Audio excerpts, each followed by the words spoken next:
Good morning dear students.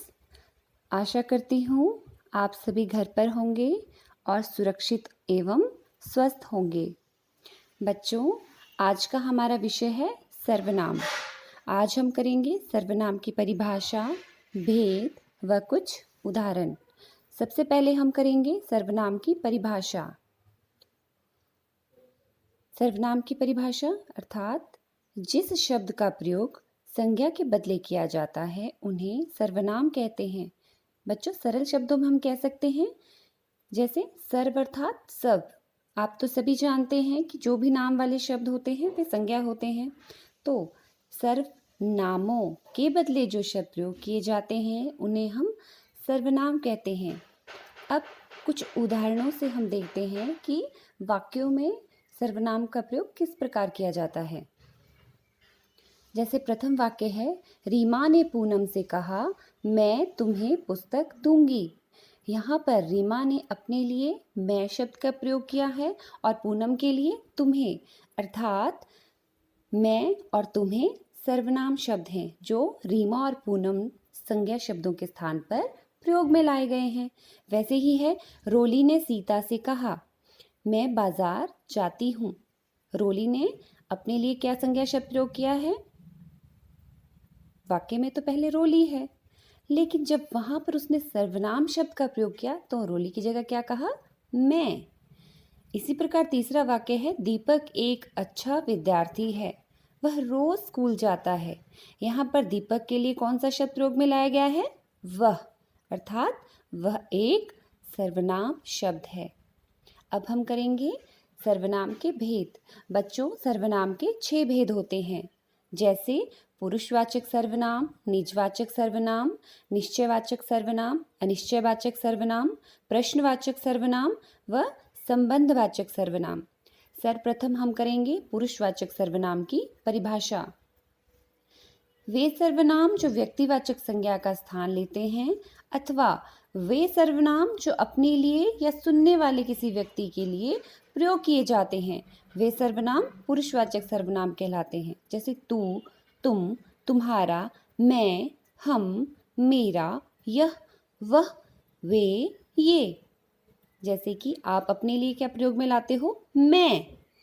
आप अपने किसी मित्र को कह रहे हो, आप कहोगे तुम कहाँ गए थे, ठीक है? तो आप दूसरों के लिए क्या प्रयोग में लाते हो? तुम।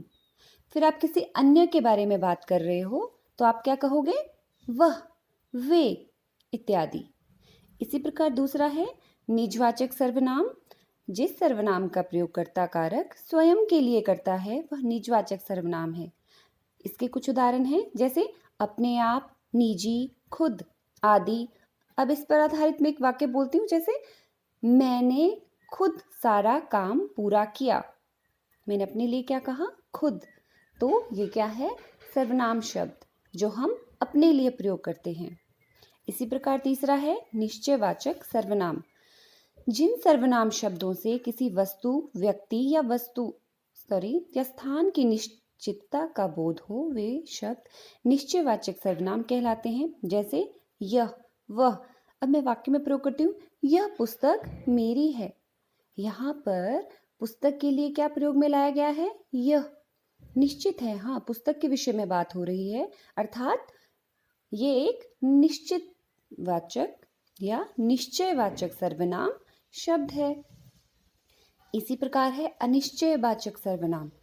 जिस सर्वनाम से किसी व्यक्ति या वस्तु की निश्चित स्थिति का बोध नहीं होता है बल्कि अनिश्चय की स्थिति बनी रहती है, उसे हम कहते हैं अनिश्चयवाचक सर्वनाम। जैसे दाल में कुछ मिला है, कोई आया था। अब दाल में कुछ मिला है, ये नहीं बताया गया है कि क्या मिला है, कुछ कहा गया है। अब वो कुछ भी हो सकता है, तो यहाँ पे अनिश्चय की स्थिति बनी है कि दाल में क्या मिला होगा, अर्थात यहाँ पर कुछ कहा गया है। कोई आया था, अब कौन आया था ये भी नहीं पता। अब कोई भी हो सकता है, तो यहाँ पे अनिश्चय की स्थिति बनी है, तो ये है अनिश्चयवाचक सर्वनाम। अगला है प्रश्नवाचक सर्वनाम। आप सभी इसको जानते ही होंगे बच्चों। जिन शब्दों का प्रयोग किसी वस्तु, व्यक्ति आदि के बारे में कोई सवाल पूछने या उसके बारे में जानने के लिए किया जाता है, उन शब्दों को प्रश्नवाचक सर्वनाम कहते हैं। जैसे कौन, क्या, कब, कहाँ आदि। अब इसका वाक्य में प्रयोग करते हैं। आप कौन हैं? तो सर्वनाम शब्द कौन सा है? कौन। क्या तुमने ये काम किया? आप कब आए? इस प्रकार जहाँ पर भी प्रश्न की स्थिति में सर्वनाम शब्दों का प्रयोग किया जाता है वे कहलाए जाते हैं प्रश्नवाचक सर्वनाम। इसके बाद है संबंधवाचक सर्वनाम। जिस सर्वनाम से दो वस्तुओं अथवा व्यक्तियों का एक दूसरे से संबंध प्रकट होता है वहाँ संबंधवाचक सर्वनाम होता है। इसके कुछ उदाहरण हैं। जिसकी, उसकी, जितना, उतना, जो, सो आदि संबंधवाचक सर्वनाम है। अब इसका वाक्य में प्रयोग करके देखते हैं। जो पढ़ेगा वही पास होगा, अर्थात इसका आपसी संबंध है। क्या? जो पढ़ेगा वही, अर्थात जो वही। जितना गुड़ डालोगे उतना ही मीठा होगा, जितना उतना। जिसकी लाठी उसकी भैंस। ठीक है, इस प्रकार है संबंधवाचक के कुछ उदाहरण। आशा करती हूँ आपको सर्वनाम की परिभाषा व भेद अच्छे से समझ आ गए होंगे। अब आप इसी के आधार पर कुछ गृह कार्य पूर्ण करोगे।